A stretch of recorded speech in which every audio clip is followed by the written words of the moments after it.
pledge allegiance to the flag of the United States of America and to the republic for which it stands, one nation, under God, indivisible, liberty and justice for all.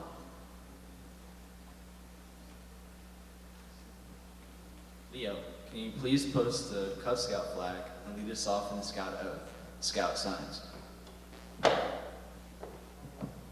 On my honor, I will do my best to do my duty to God and my country, to obey the Scout law, to help others at all times, keep myself physically strong, mentally awake, and morally straight. Sam, can you please post the Scout flag and lead us off in the Scout law, Scout signs? A Scout is trustworthy, loyal, helpful, friendly, courteous, kind, obedient, cheerful, thrifty, brave, clean, and reverent.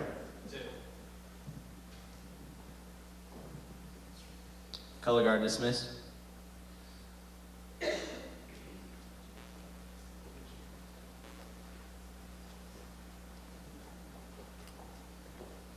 Please be seated.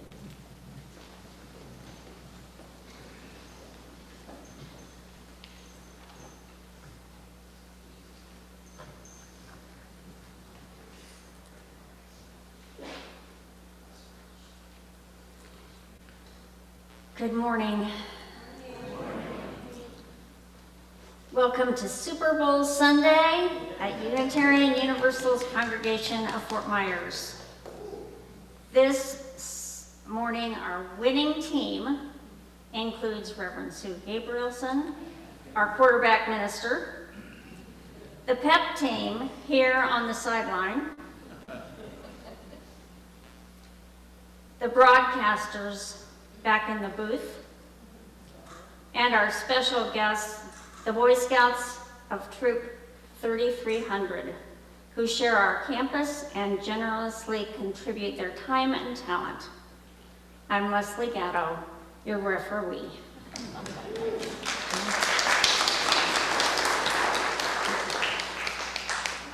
congregational mission is inspired by love. We transform ourselves and serve others. Here at UUCFM, we seek to foster a climate of purposeful inclusion and safety of all people, regardless of race, ethnicity, age, ability, sexual orientation, gender identity, gender expression, spiritual path, or national origin. We're so glad you're with us today in person and online. If you're visiting or feeling new to the congregation, you are welcome to complete a connection card found at the welcome table in the lobby or in the chat box online. Please join us following the service in Hobart Hall to the right as you leave the sanctuary. We would love to get the chance to know you. Please note that Living with Loss, held in person, has changed time to 9:30 every Saturday in the library. This is always open to anyone grieving and is a safe place to share. And now, are you ready for some football? I mean, are you ready for some generosity?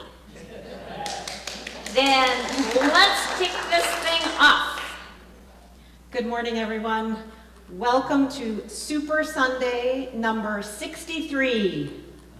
Because for more than 63 years, that's more than the 57 years they've been kicking off the football for Super Bowl Sunday, amazing citizens from the Fort Myers area have been gathering to celebrate, to commit themselves, to join in community, to offer help, to fight for justice, to offer their generosity, and to look for answers to life's challenging questions. So, are you ready? Yes.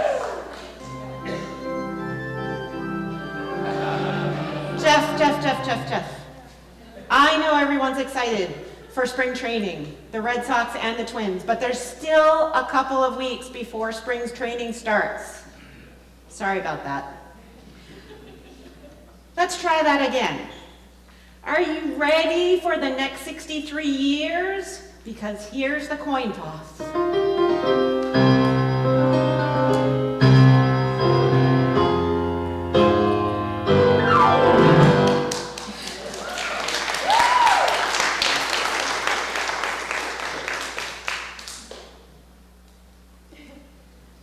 Are you ready to kindle the flame of love, justice, and equity?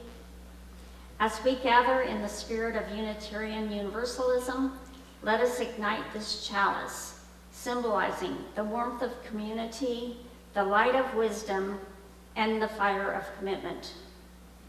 Are you ready to illuminate our generous spirits with a side of fun? Please rise in body or spirit as we join in our covenant as it is printed on the screen. Love is the spirit of this congregation and service its law. This is our great covenant, to dwell together in peace, to seek the truth in love, and to help one another. Our opening hymn is number 347 in your hymnal or on the screen, Gather the Spirit. Thank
Leslie will lead us in our rules and regulations, otherwise known as our responsive reading.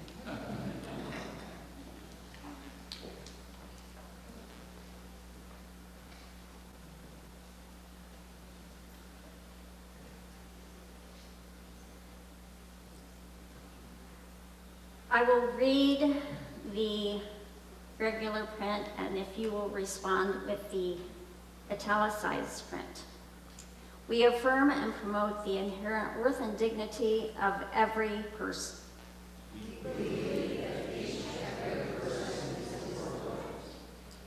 We affirm and promote justice, equity, and compassion in human relations.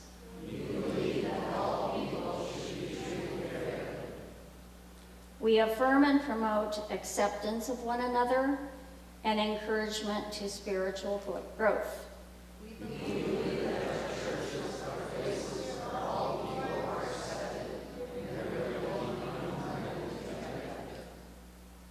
We affirm and promote a free and responsible search for truth and meaning.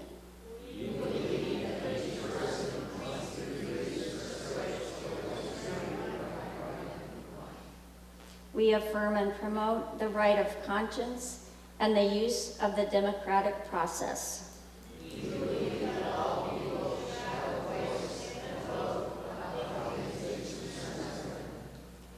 We affirm and promote the goal of world community with peace, liberty, and justice for all.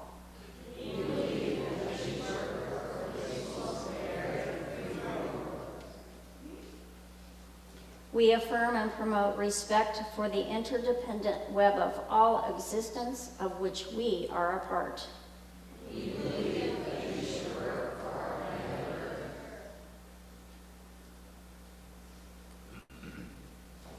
Our second quarter reading is from Forrester Church, entitled The Church of the Future in Light of Our Past.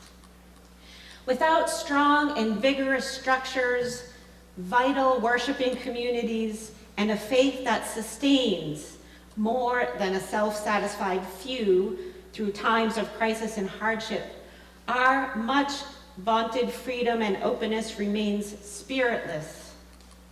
Our challenge for the future is thus not so very different than the challenge faced by Unitarian Universalists 100 years ago. To avoid compromising our liberal principles, to avoid any impingement upon our freedom for religion, and while at the same time building a greater community of faith, the Church of the Future, a community gathered according to common values and embodying the highest principles of true religion. And now, the most important part of the Super Bowl Sunday service, the commercial break. The Boy Scouts will now present a few words about the work and their activities in Fort Myers and on the campus of UUCFM.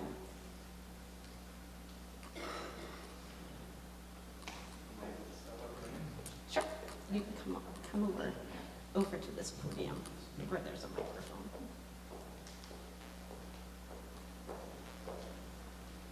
Well, good morning, everybody. I'm used to just kind of shouting. I am quite pleased to have a little bit of assistance today.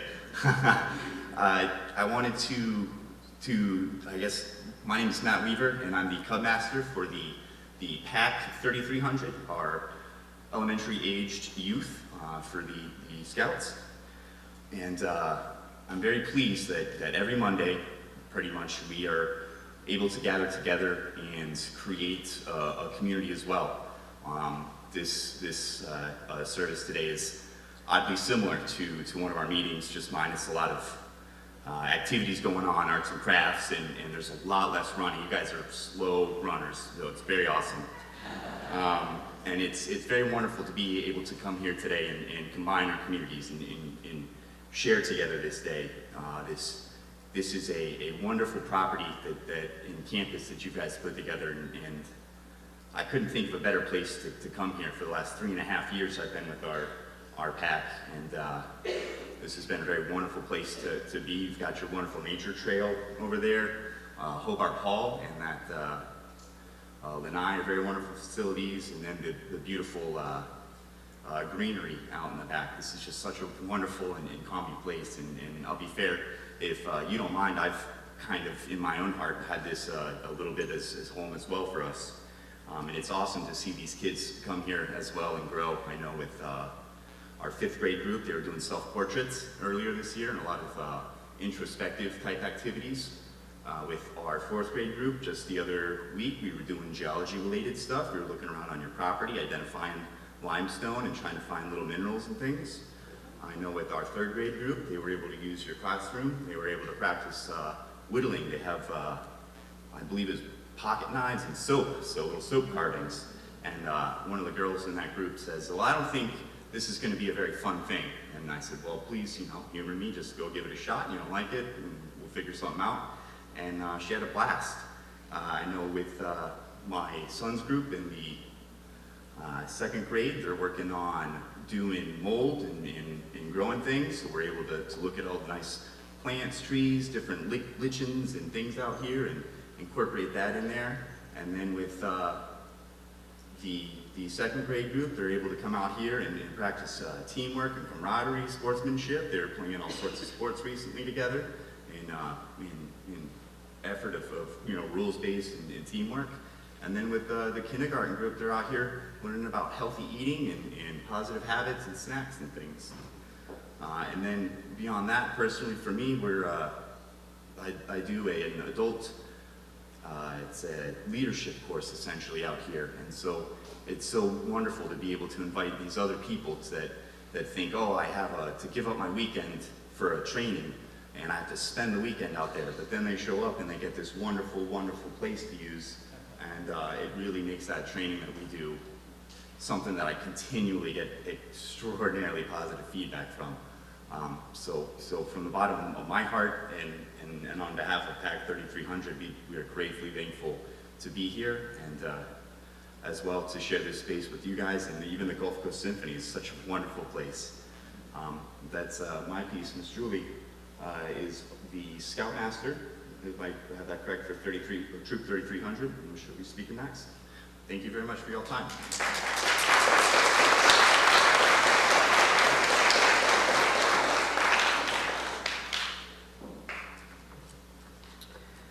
Good morning, Scouts, adult leaders, parents, and members of the Unitarian congregation.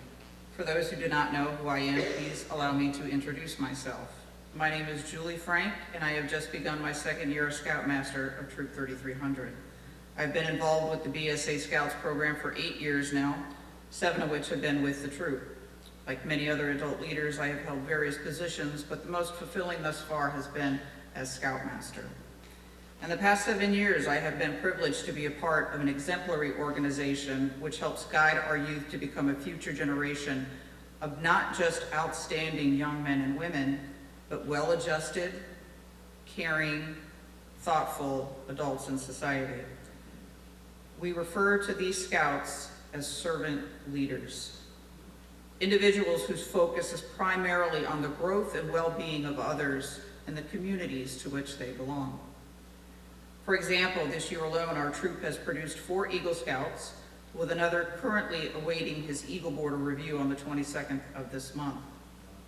Robbie Stewart, his Eagle project, assisted in the building and construction of a hydroponic system for an urban farm that focuses on using STEM for the sustainable advancement of urban garden practices.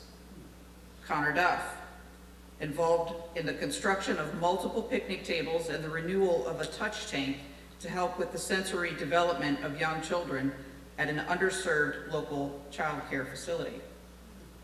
Griffin Cirillo constructed several sandboxes with lids and hung canopies to block the harmful UV rays while the children play at the same underserved child care facility.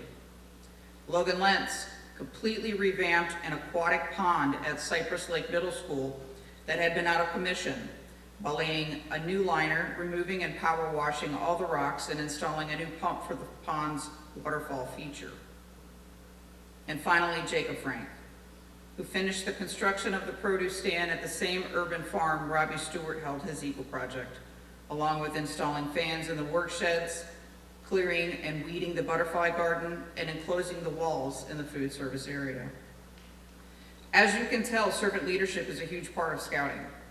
However, none of this would have happened without the help of our adult leaders and other Scouts and their parents, and the Unitarian Universalist Church of Fort Myers. Now you ask yourselves, how did UUCFM help? What role did we play? The answer is a very large role. And here's why. For the last 10 years, you have given us a place to call home.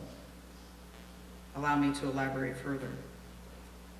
Recently, and unfortunately, there have been many packs and troops that have simply folded or dissolved. Sometimes it's adults and their lack of commitment, or petty squabbles that turn into much bigger issues. But a larger portion of attrition is due to a pack or troop losing their home base or location of meetings. So when this happens, our communities lose their servant leaders and Eagle Scout projects. I recently researched the word home, and these are a few of the definitions I found. As a verb, to move or be aimed toward with great accuracy. Example, Troop 3300 has several scouts homing in on Eagle Rank. As a noun, relating to the place where one lives. Example, many types of birds and insects call the UUCFM campus home. And as an adjective, of a sports game, a team's own field or court. Example, neither the Kansas City Chiefs nor San Francisco 49ers will have home field advantage today, which will make the game more challenging. But guess what? Our scouts do not have to worry about this type of challenge, or whether or not they can achieve the coveted Eagle Scout rank or assist their communities, all because of UUCFM. Because home to them and to us means stability, a safe haven, a comfort zone, or sanctuary. Finally, I saw a definition that I believe succinctly says it all. Spiritual home. A place where you feel you belong, usually because your ideas or attitudes are similar, and a sacred place where you share a bond of unity. In closing, we thank you, UUCFM, for you have helped facilitate and accommodate our ability to not just grow, but to thrive. All by simply allowing our unit to call this beautiful campus home. Peace be with you all.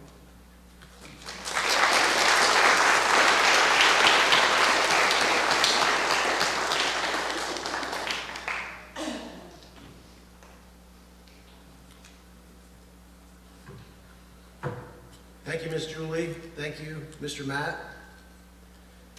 And good morning. My name's Scott Clear, and I'm an assistant scoutmaster with Troop 3300. I have two sons in our program. And I also have the role of Charter Organization Representative, or COR, for the combined unit, which is the pack, the troop, and we also have a venturing crew.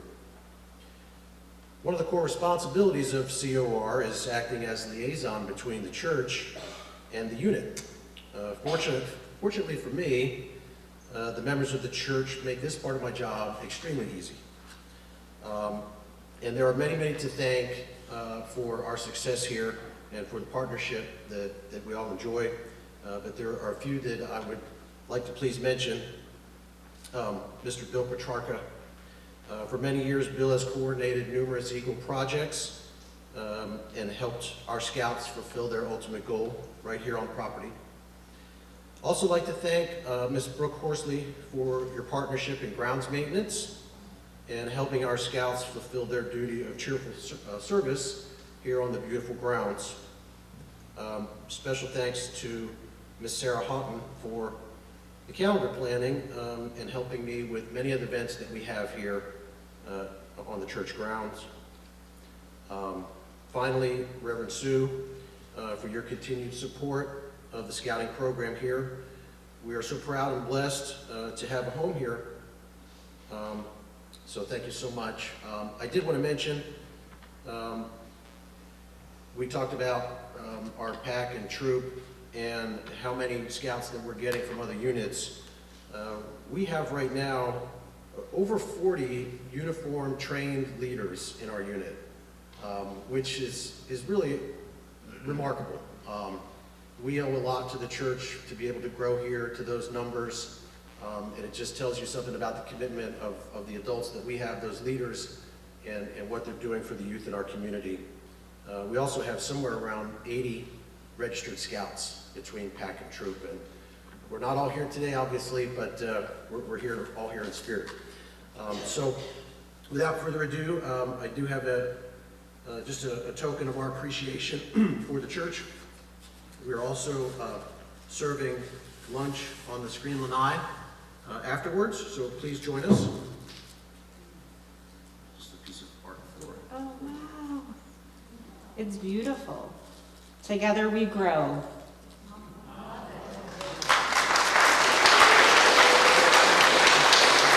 Thank you so much. Okay. Thank you so much. All right. Maybe I can put this up. With thanks from Pack and Troop and Crew 2024, Pack 3300. All right. Thank you.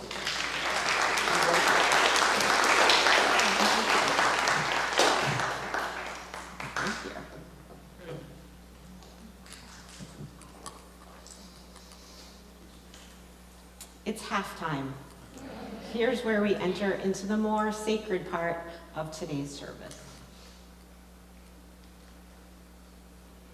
If you have a stone with you this morning, I invite you to hold it close to your heart.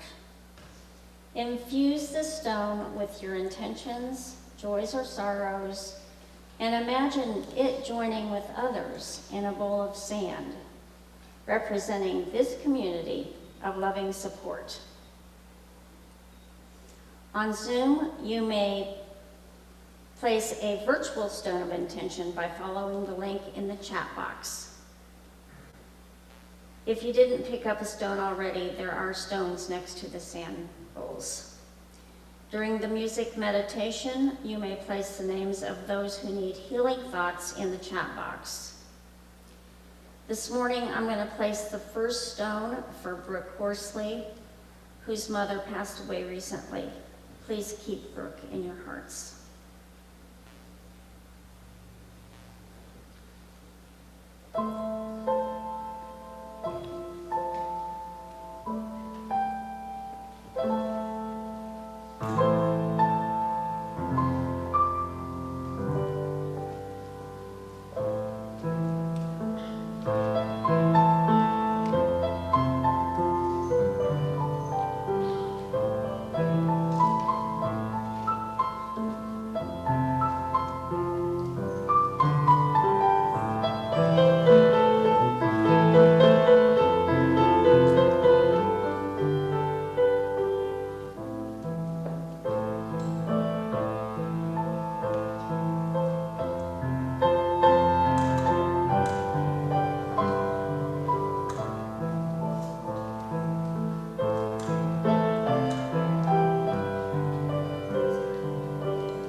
I'll place a final stone for all those joys, concerns, hopes, fears, dreams, things that we are holding close in our hearts.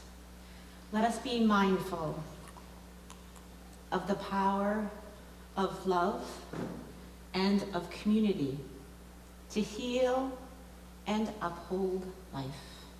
Blessed be, and amen. Let us join our hearts in the spirit of prayer and meditation.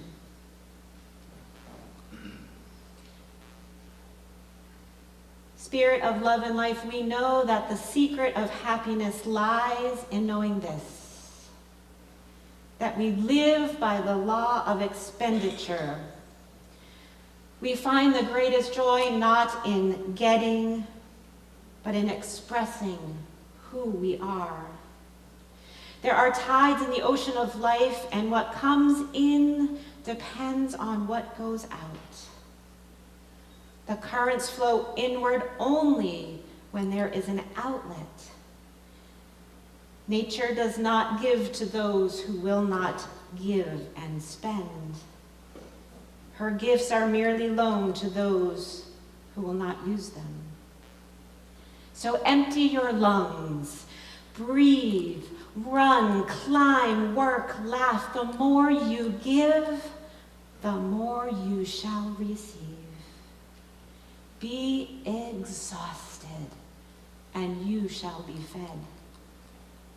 The happy person is the one who lives the life of love, not for the honors that it may bring, but for life itself. Blessed be, and amen. Please remain in your seats and join with me in our responsive hymn, number 123, Spirit of Life, first in English and then in Spanish.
Here's your pep talk, otherwise known as the sermon.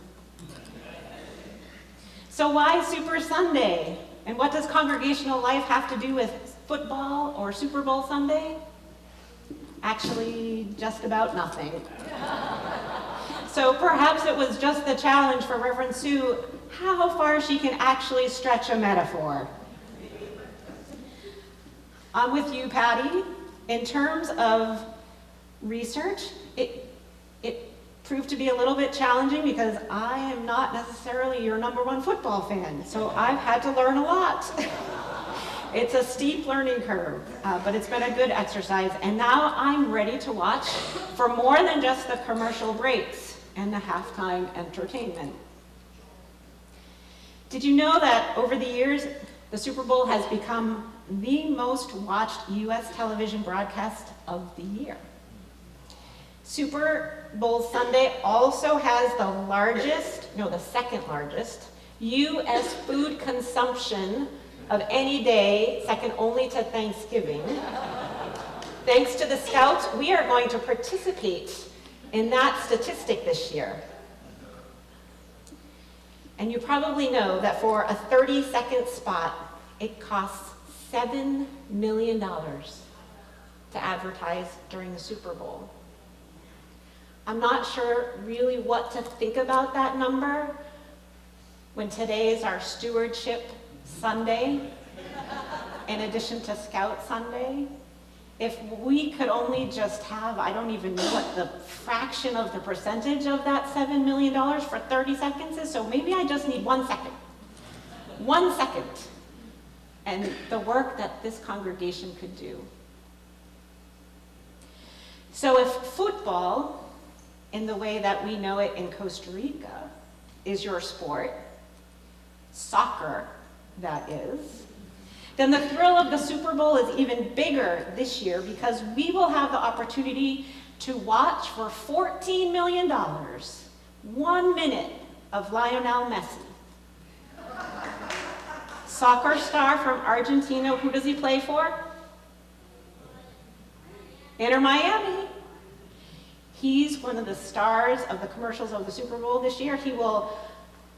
You will see him drink a Michelob Ultra, I think, and then dribble the soccer ball on the beach for 1 minute. And Michelob Ultra will pay $14 million for this to happen.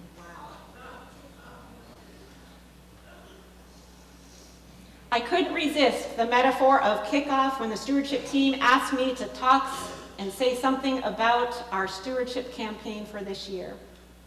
Now for me and others of us who come from New England, including Allie, our behind-the-scenes tech superwoman, she falls into this category as well. The Super Bowl feels a little bit different because the Patriots are not playing. And for you Floridians, Jaguars, I did all this research. If I'm wrong, just shout out. Jaguars, Dolphins, and Buccaneers, all out. For Jennifer, the Browns too, out. Next year. This year, sadly, we're stuck with one team who many of you want to win, who's a team who refuses to change its name, even though its name and its logo insults the indigenous people of this country. And then we also have the 49ers, who are in the Super Bowl every year, right? So that's not a surprise. So I'm not sure what is more difficult, more challenging than trying to get congregational folk, people in a congregational setting, fired up about a Super Bowl between the Kansas City Chiefs and the San Francisco 49ers, or successfully getting you to empty your pockets and give to the congregation.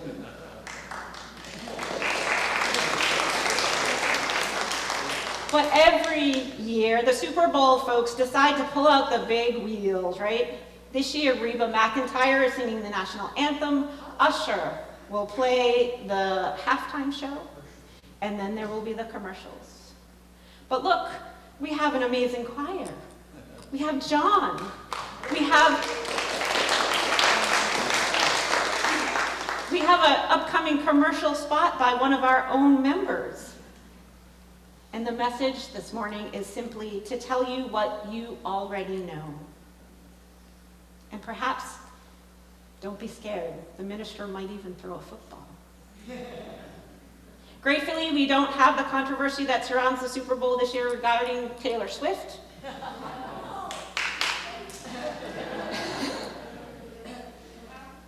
But here's my simple Super Sunday stewardship message. Even in this economy, even post-Hurricane Ian, we are asking you to pledge your financial commitment to this congregation, this community. If you haven't received a pledge packet, they're available on the welcome table. For years, this church and most other churches have operated from a mindset of scarcity, being cautious about everything that we spend, always believing there's not enough money, never asking for more, working based on a budget that's tight. It's a mindset of just getting by, mere survival. Some of these attitudes stem from long ago, from folks having lived through the Depression and very hard times. Survivors of this era are right and have vowed to never be in a predicament again, and to save and to hold on to, and to put away. There are some churches, not necessarily this one, who have squirreled away enough to live for many years. But a model of scarcity is a hard place to live.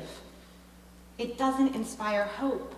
But operating from a place of abundance promotes growth and opportunity and prosperity and generosity and giving. It affirms who we are and what we do. It honors our place as Unitarian Universalists in this community and world. It says the work we do here is awesome. The people, they'll come and go. The ministers will come and go.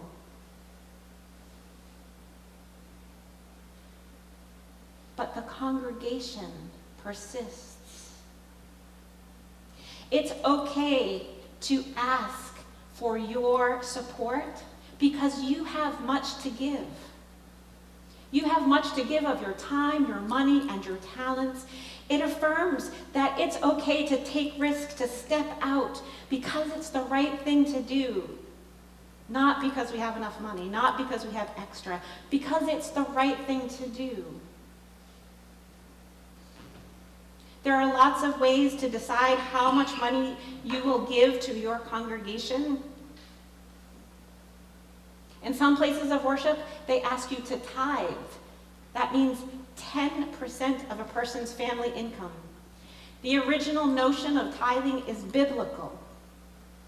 I would encourage tithing, especially if your roots are in Christianity. But if they're not, I would encourage you to give 11%. That has nothing to do with the Bible at all. In many denominations, you are required to pay for your seat in your pew. You have to rent it. You can even get a sign. I'd be happy to put a sign on any of those pews, and I know you all sit in the same place every week. Because I can look out and I can say, that person's not here today. They're not in their seat. A colleague of mine, Tom Shade, said that in difficult times, some congregations will survive and some will not. It will not be the size of their endowment nor the wealth of the community that determines which congregation will survive and which won't. But whether the members of the congregation see their faith as discretionary, one financed only out of their discretionary cash, or whether they see their congregation as essential and something for which they are willing to sacrifice. Face it, you all are not here because you are obligated to be so. There is no punishment. There is no supernatural power that will be inflicted upon you if you don't show up. You are here because you know it is essential to your own being, and it is essential to the beings of others.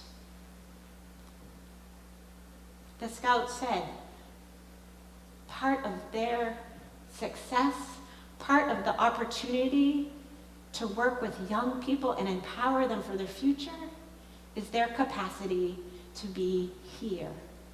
It is essential.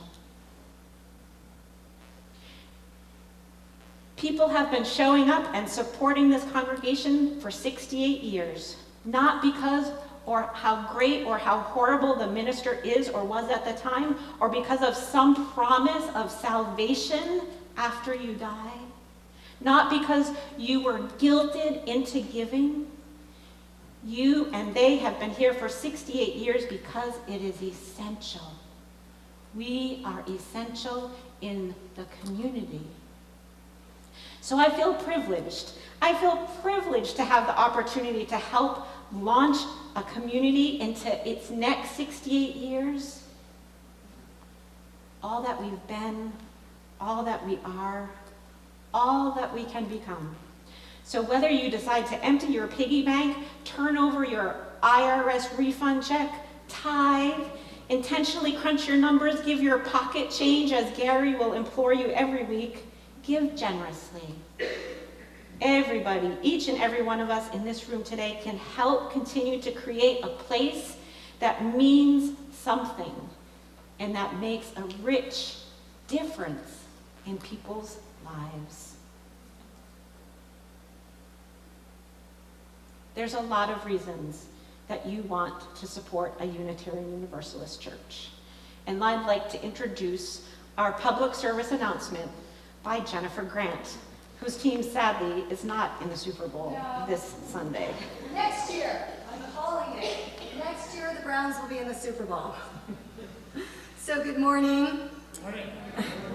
As members of this congregation, we are only asked to sign a book. It seems like a simple act, and it is. However, that signature means something. It means that I am committed to this congregation. I commit to this congregation with the 3 T's: time, talent, and treasure. The first T is for time. I volunteer many hours serving this community as your president-elect, soon to be president on April 1st, 2024. I serve as a worship associate. I serve on the futures team and have taken the respectful relations training. Talent. As a corporate trainer and instructional designer by vocation, my talents are writing and public speaking. Being a worship associate allows me to use these skills to help us envision our future. Our stewardship campaign is about the third T, treasure. I pledge because Southwest Florida needs a place where I can be me and you can be you. UUCFM is a welcoming congregational space, an inclusive physical space for worship, gatherings, and community. I pledge because Southwest Florida needs a community where the LGBTQ+ community feels welcomed, loved, and safe. Especially in Florida, our transgender friends need our love and support. I pledge because Southwest Florida needs a place where banned books are available for all to read. I pledge because Southwest Florida needs a place where people can explore their own spiritual beliefs, praying to a god or goddesses, praying to the holy, named or unnamed, praying to the universe or to whom it may concern. We have the freedom to choose. I pledge because Southwest Florida needs a spiritual community for the people who have left other churches for a dogma that does not work for them anymore. I can't imagine living in Southwest Florida without a liberal community that I can call home. I need UUCFM. We need UUCFM. And many people who are not here with us now, who don't know they need us, need to continue to be here when they find us. And some of you know that the deadline to put your early pledges in to include a drawing for upcoming performances with the MAC, our Gulf Coast Symphony, was Tuesday, February 6th. So that time has passed. However, as president-elect, I have the privilege to announce the winners. Now, we don't have the tickets here for you today, but Bill Petrarca, our current president, promises that you will get those tickets. So are we ready to find out who the winners are? They get 2 tickets to an upcoming MAC performance of their choosing, Can we have a drum roll? The winners are Patricia Vivier Nadel. Oh, yay, Patricia. Mary Tracy Sigmund. Mary Peabody and Diane Buckley. Congratulations to our winners.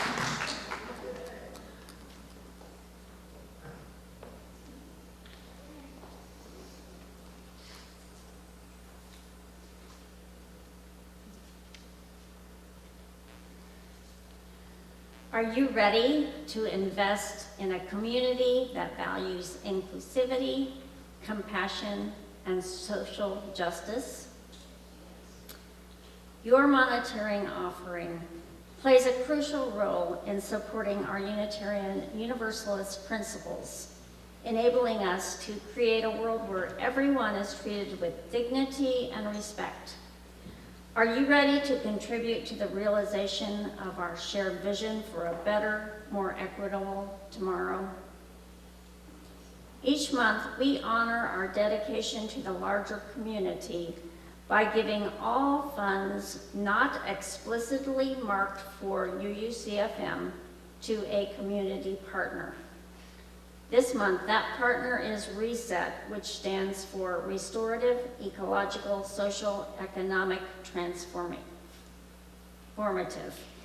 They collaborate to educate the public regarding steps that must be taken to impart resiliency and sustainability to the natural world of Southwest Florida. If you would like to participate in the selection of next year's sharing partners, please place your suggestion in the chat box or speak to me after service. All loose monies will go to RESET. If you would like your offering to go to UUCFM, please designate that on the offering envelope found at the welcome table. On Zoom, click the link in the chat box and designate UUCFM and or our community sharing partner. If you are a guest, please place your connection card in the bag. The morning offering will now be generously given and gratefully received.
Please rise as you are able in body or spirit and join me in the words of gratitude that are on the screen.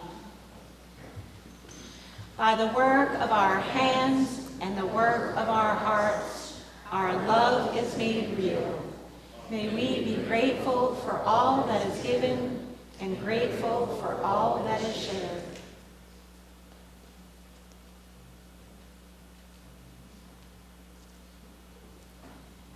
And now let us join in extinguishing our chalice. We extinguish this flame, but not the light of truth, the warmth of community, or the fire of commitment. These we carry in our hearts until we are together again. Please be seated. Leslie, our referee for today, says occasionally there's overtime in football. And so although we are normally at the end of our service time, we may just go a little bit over. This is the time of the stewardship message. And so I would like to teach you, if you don't already know, about an important offensive play where the quarterback, that's me, throws the ball up in the air without really targeting any particular receiver, hoping someone on his team catches it. Who knows what this play is? It's a Hail Mary. How appropriate for our congregation. It's generally used at the end of the first half or at the end of the game when the team is out of field goal range and has just enough time for one play. So this year, I will expect nothing less than a completed Hail Mary in this congregation. Like Doug Flutie in 1984, and I remember this. During the Orange Bowl, it was hopeless. 6 seconds remained in the game. Doug Flutie threw a 48-yard pass to score the final touchdown and led the Boston College to defeat the reigning champions. It earned him the Heisman Trophy, changed and shaped his entire future. This year, I want us to look back, and I want to know that we made the right choice. That what we chose was essential, and that we make history, and we continue to make history, and that the Suzanne Ziemers of 2050 who write our history will look back and say, wow, even with the world the way it was, this congregation of dedicated souls, loving souls, knew there was nothing more important than this congregation and the work it does and what it stands for. So,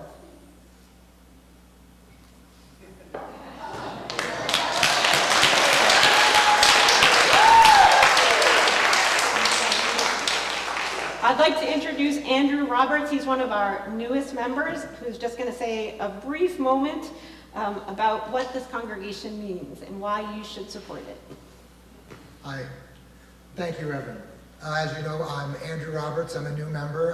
My wife Kelly and I just became members, but we're no less grateful to be here.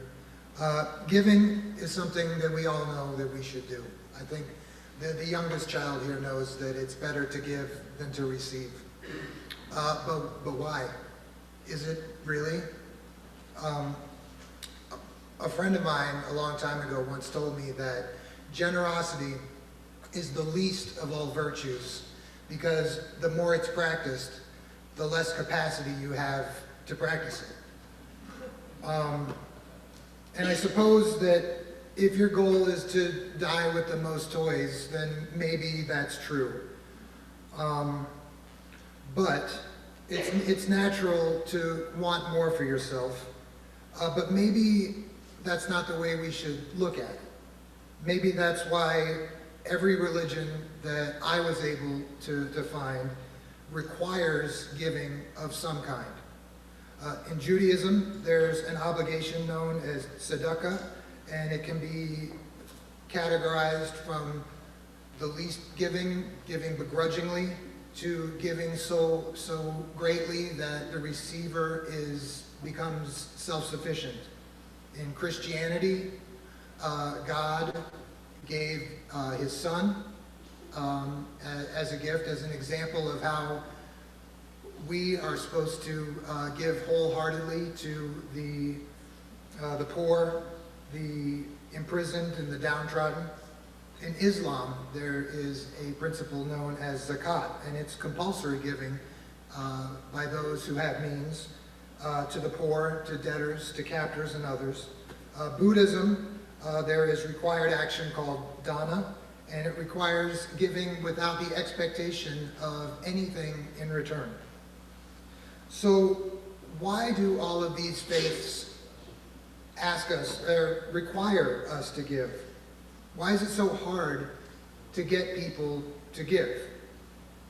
And I think it's because maybe most people, myself included, might be looking at giving the wrong way. I don't think that life is like a bucket where when you pour it out, there's nothing left. I think it's more like a river to where you pass through what you get, and you can't receive anything unless you pass it on to down the river. So we are all here because we want to be part of a community. We want to make that community a better place. And if you aren't giving, then what are you doing? How are you helping? When we're giving to UU, we're helping to make a better community. UU carefully selects organizations to have the greatest impact and do the most good in our local community. So with that in mind, I would hope that you would join me, if you haven't already, at the welcome table and sign a pledge packet to help UU fill its obligation, which we are a little bit shy of this year's budget. I think if everyone would give a little bit more, I think we could do it. Thank you.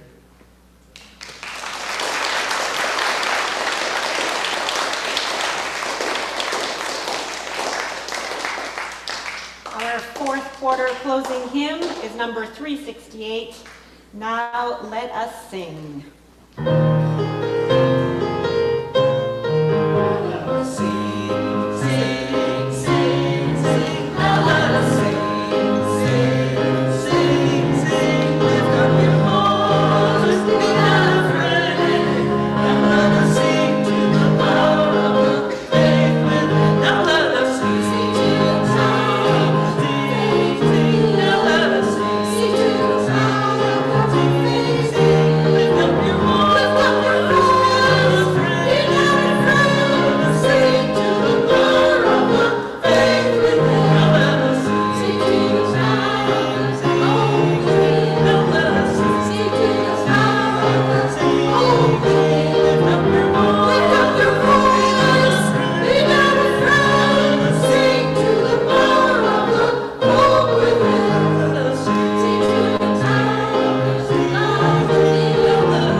Be ours a religion which like sunshine goes everywhere, its temple all space, its shrine the good heart, its creed all truth, its ritual works of love, its profession of faith divine living.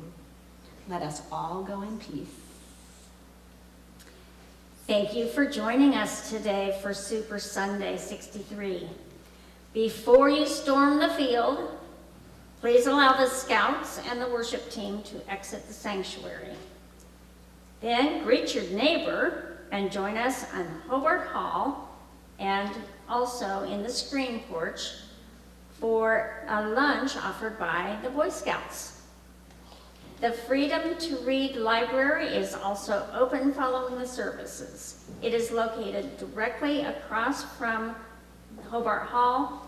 Check out the growing selection of books on diversity, equity, and inclusion, and featuring Black authors this Black History Month. For our online members and friends, there will not be open mic following the service.